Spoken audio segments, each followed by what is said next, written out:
Épître aux Hébreux, chapitre 1er. Après avoir autrefois, à plusieurs reprises et de plusieurs manières, parlé à nos pères par les prophètes, Dieu, dans ces derniers temps, nous a parlé par le Fils qu'il a établi héritier de toutes choses, par lequel il a aussi créé le monde, et qui, étant le reflet de sa gloire et l'empreinte de sa personne, et soutenant toutes choses par sa parole puissante, a fait la purification des péchés, et s'est assise à la droite de la majesté divine dans les lieux très hauts. Devenu d'autant supérieur aux anges qu'il a hérité d'un nom plus excellent que le leur. Car auquel des anges Dieu a-t-il jamais dit : Tu es mon fils, je t'ai engendré aujourd'hui et encore, je serai pour lui un père, et il sera pour moi un fils. Et lorsqu'il introduit de nouveau dans le monde le premier-né, il dit que tous les anges de Dieu l'adorent. De plus, il dit des anges, celui qui fait de ses anges des vents et de ses serviteurs une flamme de feu. Mais il a dit au Fils, ton trône, ô Dieu, est éternel. Le spectre de ton règne est un spectre d'équité. Tu as aimé la justice, et tu as haï l'iniquité. C'est pourquoi, ô Dieu, ton Dieu t'a oint d'une huile de joie au-dessus de tes égaux. Et encore, toi, Seigneur, tu as au commencement fondé la terre, et les cieux sont l'ouvrage de tes mains. Ils périront, mais tu subsistes. Ils vieilliront tous comme un vêtement. Tu les rouleras comme un manteau, et ils seront changés. Mais toi, tu restes le même, et tes années ne finiront point. Et auquel des anges a-t-il jamais dit : Assieds-toi à ma droite, jusqu'à ce que je fasse de tes ennemis ton marchepied. Ne sont-ils pas tous des esprits au service de Dieu, envoyés pour exercer un ministère en faveur de ceux qui doivent hériter du salut ?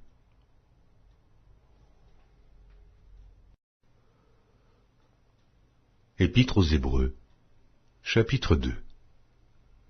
C'est pourquoi nous devons d'autant plus nous attacher aux choses que nous avons entendues, de peur que nous ne soyons emportés loin d'elles.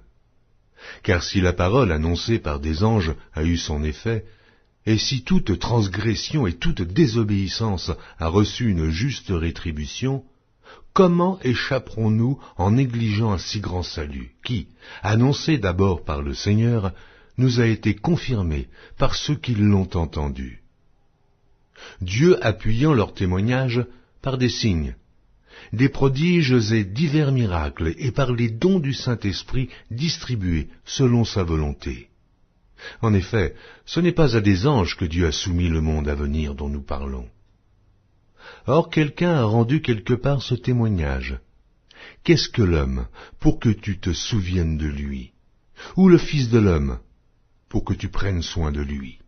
Tu l'as abaissé pour un peu de temps, au-dessous des anges. Tu l'as couronné de gloire et d'honneur. Tu as mis toutes choses sous ses pieds. En effet, en lui soumettant toutes choses, Dieu n'a rien laissé qui ne lui fût soumis. Cependant, nous ne voyons pas encore maintenant que toutes choses lui soient soumises. Mais celui qui a été abaissé pour un peu de temps au-dessous des anges, Jésus, nous le voyons couronné de gloire et d'honneur, à cause de la mort qu'il a soufferte, afin que, par la grâce de Dieu, il souffrit la mort pour tous. Il convenait en effet que celui pour qui et par qui sont toutes choses, et qui voulait conduire à la gloire beaucoup de fils, élevât à la perfection par les souffrances le prince de leur salut. Car celui qui sanctifie et ceux qui sont sanctifiés sont tous issus d'un seul. C'est pourquoi il n'a pas honte de les appeler frères, lorsqu'il dit : J'annoncerai ton nom à mes frères, je te célébrerai au milieu de l'assemblée. Et encore, je me confierai en toi, et encore, me voici, moi et les enfants que Dieu m'a donnés. Ainsi donc, puisque les enfants participent au sang et à la chair, il y a également participé lui-même, afin que, par la mort, il anéantisse celui qui a la puissance de la mort, c'est-à-dire le diable, et qu'il délivra tous ceux qui, par crainte de la mort, étaient toute leur vie retenus dans la servitude. Car assurément, ce n'est pas à des anges qu'il vient en aide, mais c'est à la postérité d'Abraham. En conséquence, il a dû être rendu semblable en toutes choses à ses frères, afin qu'il fût un souverain sacrificateur miséricordieux et fidèle dans le service de Dieu, pour faire l'expiation des péchés du peuple. Car, ayant été tenté lui-même dans ce qu'il a souffert, il peut secourir ceux qui sont tentés.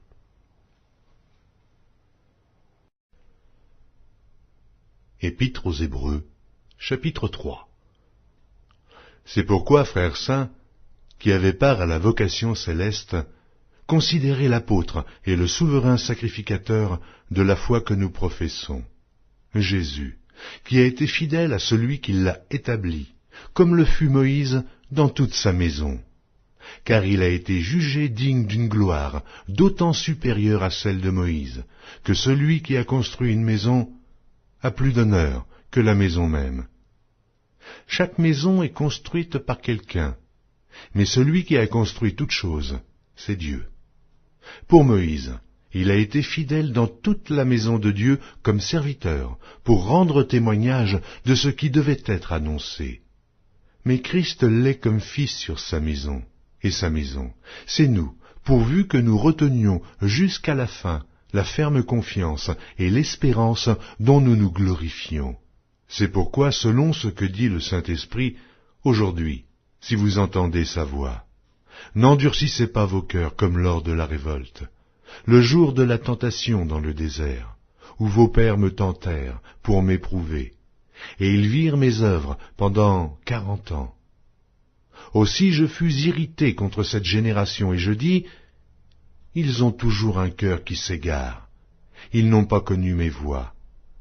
Je jurai donc dans ma colère, ils n'entreront pas dans mon repos. Prenez garde, frères, que quelqu'un de vous n'ait un cœur mauvais et incrédule, au point de se détourner du Dieu vivant. Mais exhortez-vous les uns les autres chaque jour, aussi longtemps qu'on peut dire, aujourd'hui, afin qu'aucun de vous ne s'endurcisse par la séduction du péché. Car nous sommes devenus participants de Christ, pourvu que nous retenions fermement, jusqu'à la fin, l'assurance que nous avions au commencement. Pendant qu'il est dit, aujourd'hui, si vous entendez sa voix, n'endurcissez pas vos cœurs, comme lors de la révolte. Qui furent en effet ceux qui se révoltèrent après l'avoir entendu, sinon tous ceux qui étaient sortis d'Égypte sous la conduite de Moïse. Et contre qui Dieu fut-il irrité pendant 40 ans, sinon contre ceux qui péchaient et dont les cadavres tombèrent dans le désert? Et à qui jura-t-il qu'il n'entrerait pas dans son repos, sinon à ceux qui avaient désobéi? Aussi voyons-nous qu'ils ne purent y entrer à cause de leur incrédulité.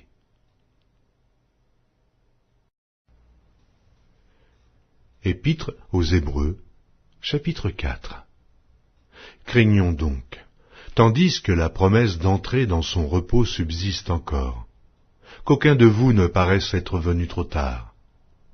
Car cette bonne nouvelle nous a été annoncée aussi bien qu'à eux, mais la parole qui leur fut annoncée ne leur servit de rien, parce qu'elle ne trouva pas de la foi chez ceux qui l'entendirent. Pour nous qui avons cru, nous entrons dans le repos selon qu'il dit, « Je jurai dans ma colère, ils n'entreront pas dans mon repos. » Il dit cela quoique ses œuvres eussent été achevées depuis la création du monde. Car il a parlé quelque part ainsi du 7e jour. Et Dieu se reposa de toutes ses œuvres le 7e jour. Et ici encore, ils n'entreront pas dans mon repos. Or, puisqu'il est encore réservé à quelques-uns d'y entrer, et que ceux à qui d'abord la promesse a été faite n'y sont pas entrés à cause de leur désobéissance, Dieu fixe de nouveau un jour aujourd'hui, en disant dans David, « Si longtemps après, comme il est dit plus haut, aujourd'hui, si vous entendez sa voix, n'endurcissez pas vos cœurs. Car si Josué leur eût donné le repos, il ne parlerait pas après cela d'un autre jour. Il y a donc un repos de Shabbat réservé au peuple de Dieu. Car celui qui entre dans le repos de Dieu se repose de ses œuvres, comme Dieu s'est reposé des siennes. Efforçons-nous donc d'entrer dans ce repos, afin que personne ne tombe en donnant le même exemple de désobéissance. Car la parole de Dieu est vivante et efficace, plus tranchante qu'une épée quelconque à deux tranchants, pénétrante jusqu'à partager âme et esprit, jointures et moelles. Elle juge les sentiments et les pensées du cœur. Nulle créature n'est cachée devant lui, mais tout est à nu et à découvert aux yeux de celui à qui nous devons rendre compte. Ainsi, puisque nous avons un grand souverain sacrificateur qui a traversé les cieux, Jésus, le Fils de Dieu, demeurons fermes dans la foi que nous professons. Car nous n'avons pas un souverain sacrificateur qui ne puisse compatir à nos faiblesses. Au contraire, il a été tenté comme nous, en toutes choses, sans commettre de péché. Approchons-nous donc avec assurance du trône de la grâce, afin d'obtenir miséricorde et de trouver grâce pour être secourus dans nos besoins.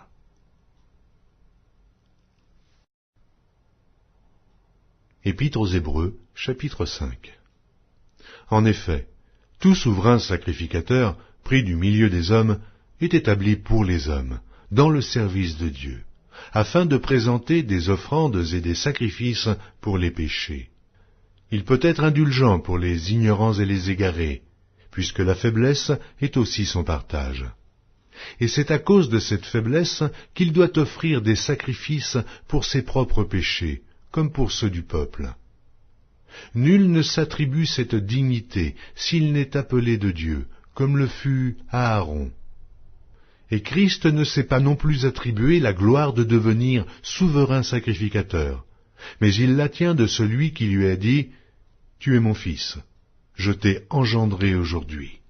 Comme il dit encore ailleurs « Tu es sacrificateur pour toujours, selon l'ordre de Melchisédek ». C'est lui qui, dans les jours de sa chair, ayant présenté avec de grands cris et avec larmes des prières et des supplications à celui qui pouvait le sauver de la mort, et ayant été exaucé à cause de sa piété, a appris, bien qu'il fût fils, l'obéissance par les choses qu'il a souffertes, et qui, après avoir été élevé à la perfection, est devenu pour tous ceux qui lui obéissent l'auteur d'un salut éternel. Dieu l'ayant déclaré souverain sacrificateur selon l'ordre de Melchisédek. Nous avons beaucoup à dire là-dessus, et des choses difficiles à expliquer, parce que vous êtes devenus lents à comprendre. Vous, en effet, qui depuis longtemps devriez être des maîtres, vous avez encore besoin qu'on vous enseigne les premiers rudiments des oracles de Dieu. Vous en êtes venus à avoir besoin de lait, et non d'une nourriture solide. Or quiconque en est au lait n'a pas l'expérience de la parole de justice, car il est un enfant. Mais la nourriture solide est pour les hommes faits, pour ceux dont le jugement est exercé par l'usage à discerner ce qui est bien et ce qui est mal.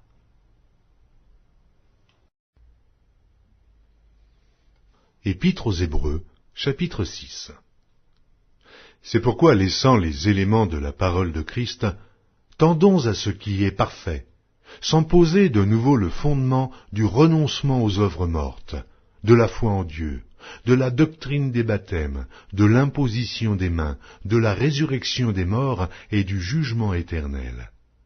C'est ce que nous ferons, si Dieu le permet, car il est impossible que ceux qui ont été une fois éclairés et qui ont goûté le don céleste, qui ont eu part au Saint-Esprit, qui ont goûté la bonne parole de Dieu et les puissances du siècle à venir, et qui sont tombés, soient encore renouvelés et amenés à la repentance, puisqu'ils crucifient pour leur part le Fils de Dieu et l'exposent à l'ignominie. Lorsqu'une terre est abreuvée par la pluie qui tombe souvent sur elle, et qu'elle produit une herbe utile à ceux pour qui elle est cultivée, elle participe à la bénédiction de Dieu. Mais si elle produit des épines et des chardons, elle est réprouvée et près d'être maudite, et on finit par y mettre le feu. Quoique nous parlions ainsi, bien-aimés, nous attendons, pour ce qui vous concerne, des choses meilleures et favorables au salut. Car Dieu n'est pas injuste pour oublier votre travail et l'amour que vous avez montré pour son nom, ayant rendu et rendant encore des services aux saints.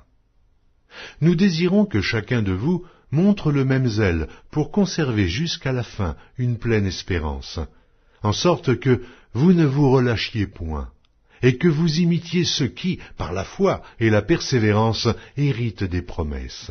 Lorsque Dieu fit la promesse à Abraham, ne pouvant jurer par un plus grand que lui, il jura par lui-même et dit « Certainement je te bénirai, et je multiplierai ta postérité. » Et c'est ainsi qu'Abraham, ayant persévéré, obtint l'effet de la promesse. Or les hommes jurent par celui qui est plus grand qu'eux, et le serment est une garantie qui met fin à tous leurs différends. C'est pourquoi Dieu, voulant montrer avec plus d'évidence aux héritiers de la promesse l'immutabilité de sa résolution, intervint par un serment, afin que, par deux choses immuables, dans lesquelles il est impossible que Dieu mente, nous trouvions un puissant encouragement, nous dont le seul refuge a été de saisir l'espérance qui nous était proposée. Cette espérance, nous la possédons, comme une ancre de l'âme, sûre et solide. Elle pénètre au-delà du voile, là où Jésus est entré, pour nous, comme précurseur, ayant été fait souverain sacrificateur pour toujours, selon l'ordre de Melchisédek.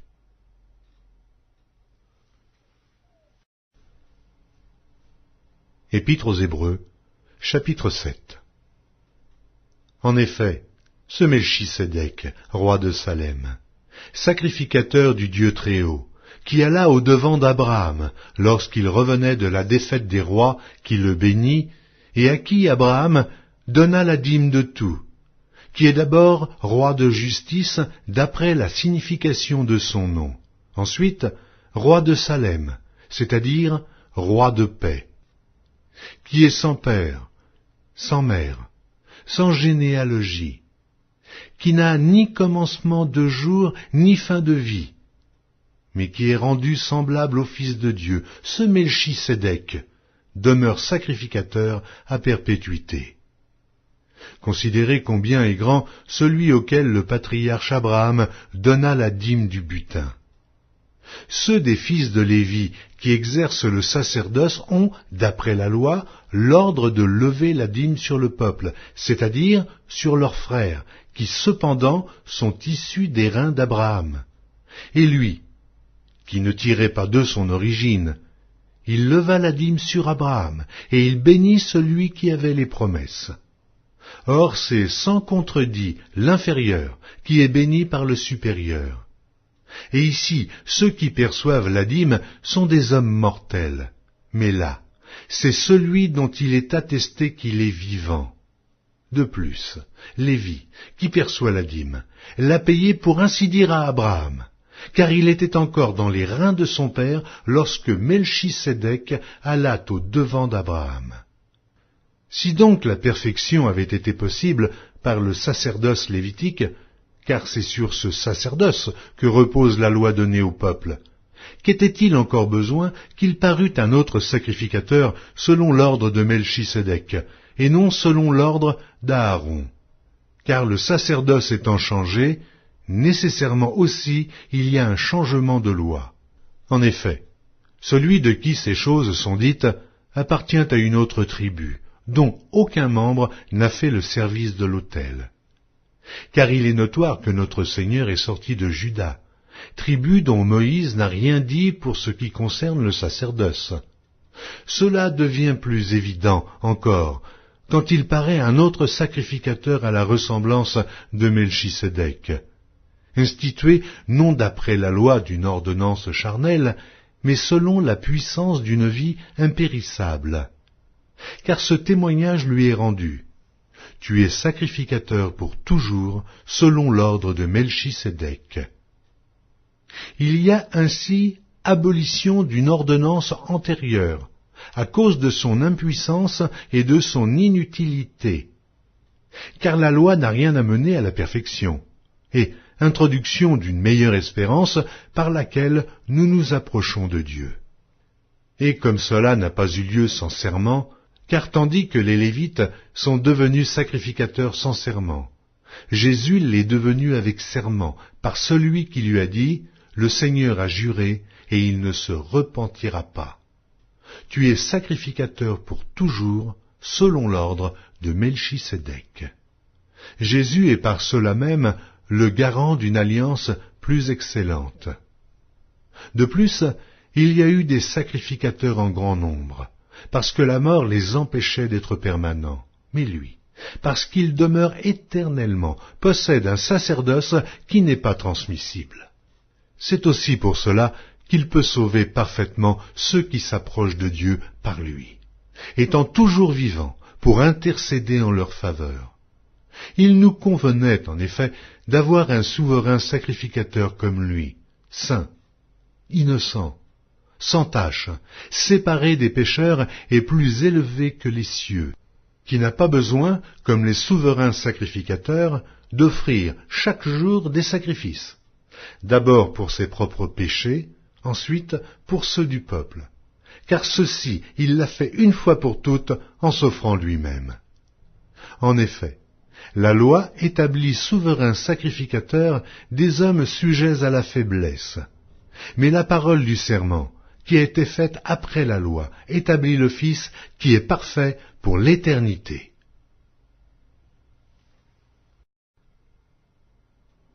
Épître aux Hébreux, chapitre 8. Le point capital de ce qui vient d'être dit, c'est que nous avons un tel souverain sacrificateur qui s'est assis à la droite du trône de la majesté divine dans les cieux, comme ministre du sanctuaire et du véritable tabernacle, qui a été dressé par le Seigneur, et non par un homme. Tout souverain sacrificateur est établi pour présenter des offrandes et des sacrifices, d'où il est nécessaire que celui-ci ait aussi quelque chose à présenter. S'il était sur la terre, il ne serait pas même sacrificateur, puisque là sont ceux qui présentent des offrandes selon la loi, lesquels célèbrent un culte, image et ombre des choses célestes, selon que Moïse en fut divinement averti lorsqu'il allait construire le tabernacle. Et soin, lui fut-il dit, de faire tout d'après le modèle qui t'a été montré sur la montagne. Mais maintenant, il a obtenu un ministère d'autant supérieur qu'il est le médiateur d'une alliance plus excellente, qui a été établie sur de meilleures promesses. En effet, si la première alliance avait été sans défaut, il n'aurait pas été question de la remplacer par une seconde. Car c'est avec l'expression d'un blâme que le Seigneur dit à Israël, « Voici, les jours viennent, dit le Seigneur, où je ferai avec la maison d'Israël et la maison de Juda une alliance nouvelle. Non comme l'alliance que je traitais avec leur père, le jour où je les saisis par la main pour les faire sortir du pays d'Égypte. Car ils n'ont pas persévéré dans mon alliance, et moi aussi, je ne me suis pas soucié d'eux, dit le Seigneur. Mais voici l'alliance que je ferai avec la maison d'Israël. Après ces jours-là, dit le Seigneur, je mettrai mes lois dans leur esprit. Je les écrirai dans leur cœur, et je serai leur Dieu, et ils seront mon peuple. Aucun n'enseignera plus son concitoyen, ni aucun son frère, en disant « Connais le Seigneur », car tous me connaîtront, depuis le plus petit jusqu'au plus grand d'entre eux, parce que je pardonnerai leurs iniquités, et que je ne me souviendrai plus de leurs péchés. En disant « une alliance nouvelle », il a déclaré la première ancienne. Or, ce qui est ancien, ce qui a vieilli, est près de disparaître.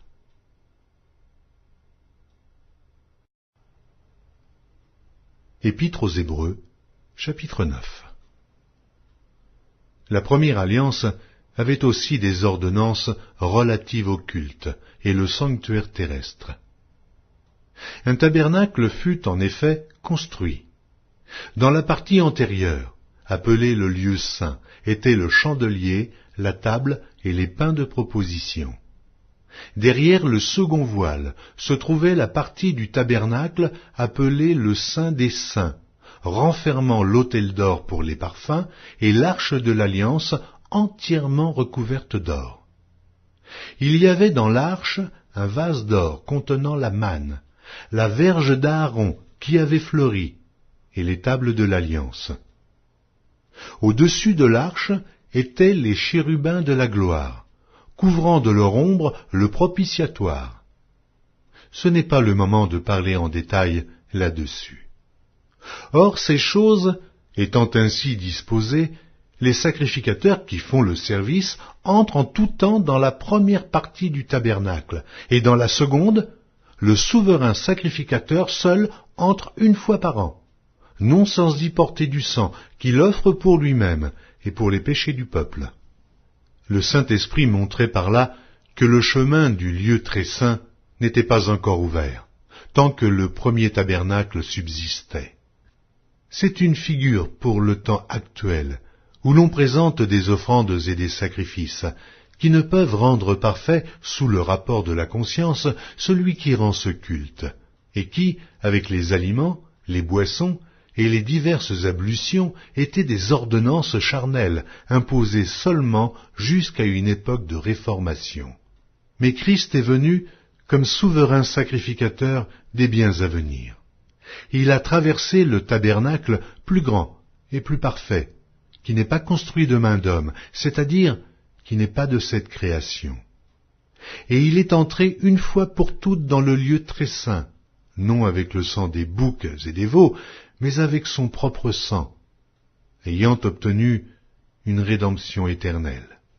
Car si le sang des taureaux et des boucs et la cendre d'une vache répandue sur ceux qui sont souillés sanctifient et procurent la pureté de la chair, combien plus le sang de Christ qui, par un esprit éternel, s'est offert lui-même, sans tache à Dieu. Purifiera-t-il votre conscience des œuvres mortes, afin que vous serviez le Dieu vivant? Et c'est pour cela qu'il est le médiateur d'une nouvelle alliance, afin que, la mort étant intervenue pour le rachat des transgressions commises sous la première alliance, ceux qui ont été appelés reçoivent l'héritage éternel qui leur a été promis. Car là où il y a un testament, il est nécessaire que la mort du testateur soit constatée. Un testament, en effet, n'est valable qu'en cas de mort, puisqu'il n'a aucune force tant que le testateur vit. Voilà pourquoi c'est avec du sang que même la première alliance fut inaugurée.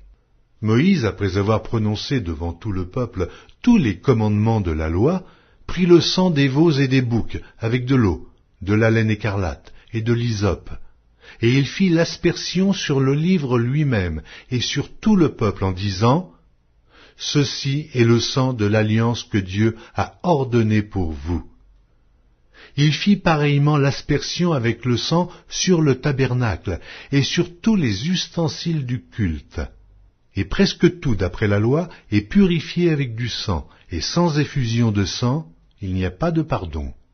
Il était donc nécessaire, puisque les images des choses qui sont dans les cieux devaient être purifiées de cette manière, que les choses célestes elles-mêmes le fussent par des sacrifices plus excellents que ceux-là. Car Christ n'est pas entré dans un sanctuaire fait de main d'homme, en imitation du véritable, mais il est entré dans le ciel même, afin de comparaître maintenant pour nous devant la face de Dieu. Et ce n'est pas pour s'offrir lui-même plusieurs fois qu'il y est entré, comme le souverain sacrificateur entre chaque année dans le sanctuaire avec du sang étranger. Autrement, il aurait fallu qu'il eût souffert plusieurs fois depuis la création du monde. Tandis que maintenant, à la fin des siècles, il apparut une seule fois pour abolir le péché par son sacrifice. Et comme il est réservé aux hommes de mourir une seule fois, après quoi vient le jugement, de même Christ, qui s'est offert une seule fois pour porter les péchés de plusieurs, apparaîtra sans péché une seconde fois à ceux qui l'attendent pour le salut. Épître aux Hébreux, chapitre 10. En effet, la loi qui possède du nombre des biens à venir, et non l'exacte représentation des choses, ne peut jamais, par les mêmes sacrifices qu'on offre perpétuellement chaque année, amener les assistants à la perfection. Autrement, n'aurait-on pas cessé de les offrir, parce que ceux qui rendent ce culte, étant une fois purifiés, n'auraient plus eu aucune conscience de leurs péchés, mais le souvenir des péchés est renouvelé chaque année par ses sacrifices, car il est impossible que le sang des taureaux et des boucs ôte les péchés. C'est pourquoi Christ, entrant dans le monde, dit « Tu n'as voulu ni sacrifice, ni offrande, mais tu m'as formé un corps. Tu n'as agréé ni holocauste, ni sacrifice pour le péché. » Alors j'ai dit « Voici, je viens. » Dans le rouleau du livre, il est question de moi, pour faire, ô Dieu, ta volonté. Après avoir dit d'abord, tu n'as voulu et tu n'as agréé ni sacrifice, ni offrande, ni holocauste, ni sacrifice pour le péché, ce qu'on offre selon la loi. Il dit ensuite, voici, je viens pour faire ta volonté. Il abolit ainsi la première chose pour établir la seconde. C'est en vertu de cette volonté que nous sommes sanctifiés par l'offrande du corps de Jésus-Christ une fois pour toutes. Et tandis que tout sacrificateur fait chaque jour le service et offre souvent les mêmes sacrifices qui ne peuvent jamais ôter les péchés, lui, après avoir offert un seul sacrifice pour les péchés, s'est assis pour toujours à la droite de Dieu, attendant désormais que ses ennemis soient devenus son marchepied, car par une seule offrande, il a amené à la perfection pour toujours ceux qui sont sanctifiés. C'est ce que le Saint-Esprit nous atteste aussi, car, après avoir dit « Voici l'alliance que je ferai avec eux, après ces jours-là, dit le Seigneur, je mettrai mes lois dans leur cœur, et je les écrirai dans leur esprit. » Il ajoute « Et je ne me souviendrai plus de leurs péchés ni de leur iniquité. » Or, là où il y a pardon des péchés, il n'y a plus d'offrande pour le péché. Ainsi donc, frères, puisque nous avons, au moyen du sang de Jésus, une libre entrée dans le sanctuaire, par la route nouvelle et vivante qu'il a inaugurée pour nous au travers du voile, c'est-à-dire de sa chair, et puisque nous avons un souverain sacrificateur établi sur la maison de Dieu, approchons-nous avec un cœur sincère, dans la plénitude de la foi, les cœurs purifiés d'une mauvaise conscience et le corps lavé d'une eau pure. Retenons fermement la profession de notre espérance, car celui qui a fait la promesse est fidèle. Veillons les uns sur les autres, pour nous exciter à la charité et aux bonnes œuvres. N'abandonnons pas notre assemblée, comme c'est la coutume de quelques-uns, mais exhortons-nous réciproquement, et cela d'autant plus que vous voyez s'approcher le jour. Car si nous péchons volontairement, après avoir reçu la connaissance de la vérité, il ne reste plus de sacrifice pour les péchés, mais une attente terrible du jugement et l'ardeur d'un feu qui dévorera les rebelles. Celui qui a violé la loi de Moïse meurt sans miséricorde, sur la déposition de 2 ou 3 témoins. Et quel pire châtiment pensez-vous que sera jugé digne celui qui aura foulé aux pieds le Fils de Dieu, qui aura tenu pour profane le sang de l'alliance par lequel il a été sanctifié, et qui aura outragé l'Esprit de la grâce. Car nous connaissons celui qui a dit « À moi la vengeance, à moi la rétribution », et encore « Le Seigneur jugera son peuple ». C'est une chose terrible que de tomber entre les mains du Dieu vivant. Souvenez-vous de ces premiers jours où, après avoir été éclairés, vous avez soutenu un grand combat au milieu des souffrances, d'une part exposé comme en spectacle aux opprobres et aux tribulations, et de l'autre, vous associant à ceux dont la position était la même. En effet, vous avez eu de la compassion pour les prisonniers, et vous avez accepté avec joie l'enlèvement de vos biens, sachant que vous avez des biens meilleurs et qui durent toujours. N'abandonnez donc pas votre assurance, à laquelle est attachée une grande rémunération. Car vous avez besoin de persévérance, afin qu'après avoir accompli la volonté de Dieu, vous obteniez ce qui vous est promis. Encore un peu de temps. Celui qui doit venir viendra, et il ne tardera pas. Et mon juste vivra par la foi, mais, s'il se retire, mon âme ne prend pas plaisir en lui. Nous ne sommes pas de ceux qui se retirent pour se perdre, mais de ceux qui ont la foi pour sauver leur âme. Épître aux Hébreux, Chapitre 11. Or la foi est une ferme assurance des choses qu'on espère, une démonstration de celles qu'on ne voit pas. Pour l'avoir possédée, les anciens ont obtenu un témoignage favorable. C'est par la foi que nous reconnaissons que le monde a été formé par la parole de Dieu, en sorte que ce qu'on voit n'a pas été fait de choses visibles. C'est par la foi qu'Abel offrit à Dieu un sacrifice plus excellent que celui de Caïn. C'est par elle qu'il fut déclaré juste, Dieu approuvant ses offrandes. Et c'est par elle qu'il parle encore, quoique mort.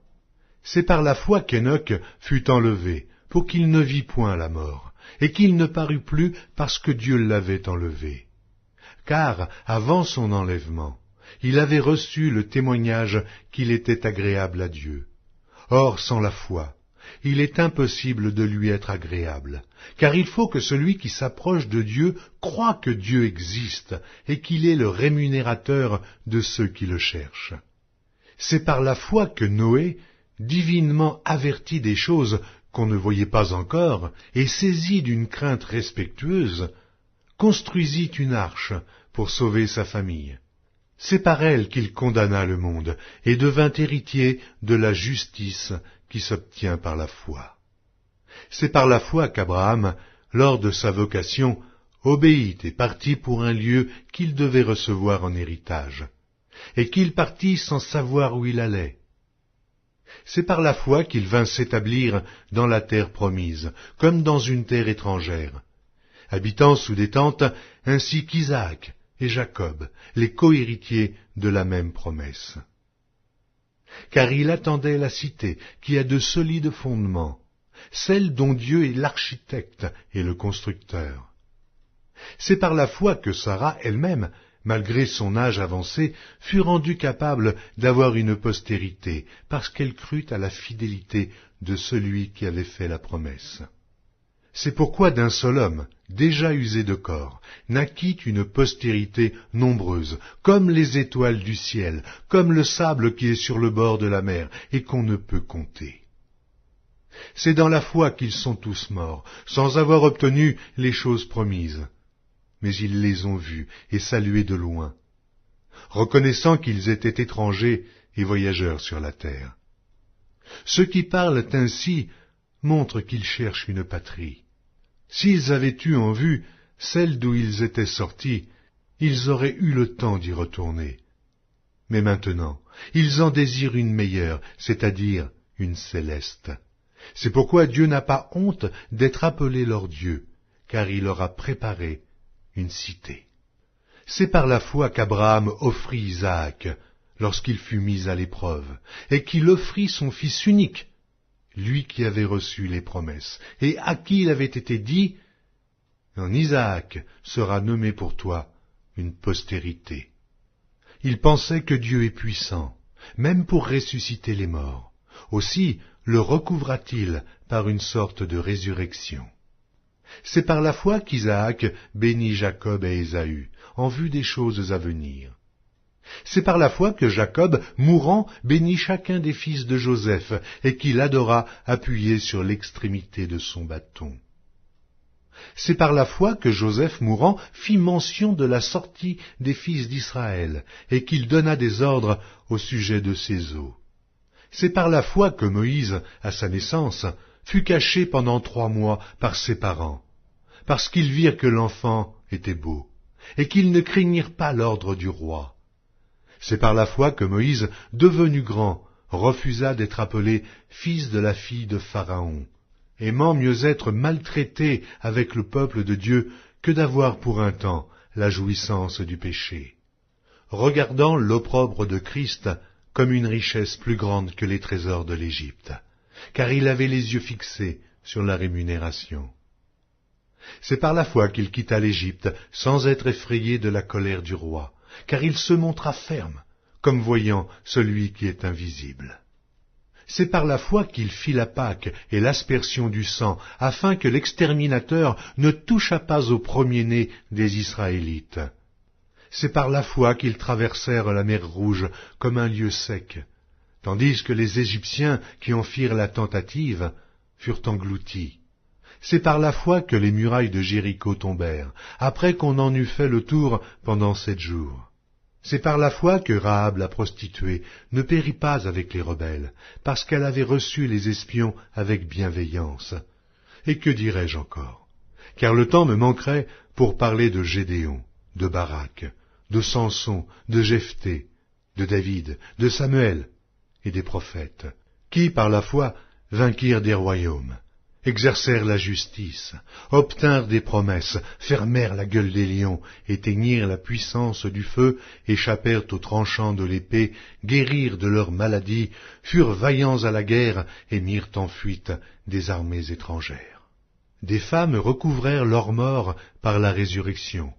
D'autres furent livrés au tourment et n'acceptèrent point de délivrance afin d'obtenir une meilleure résurrection. D'autres subirent les moqueries et le fouet, les chaînes et la prison. Ils furent lapidés, sciés, torturés. Ils moururent tués par l'épée, ils allèrent çà et là, vêtus de peaux de brebis et de peaux de chèvres, dénués de tout, persécutés, maltraités, eux dont le monde n'était pas digne, errant dans les déserts et les montagnes, dans les cavernes et les antres de la terre. Tout cela, à la foi desquels il a été rendu témoignage, n'ont pas obtenu ce qui leur était promis. Dieu ayant en vue quelque chose de meilleur pour nous, afin qu'ils ne parvinssent pas sans nous à la perfection. Épître aux Hébreux, chapitre 12.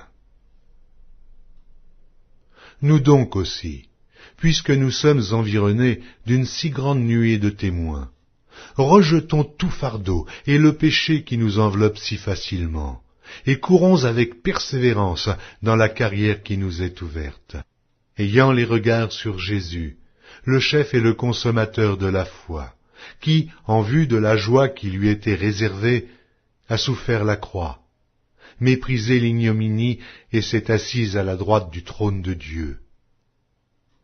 Considérez en effet celui qui a supporté contre sa personne une telle opposition de la part des pécheurs, afin que vous ne vous lassiez point l'âme découragée.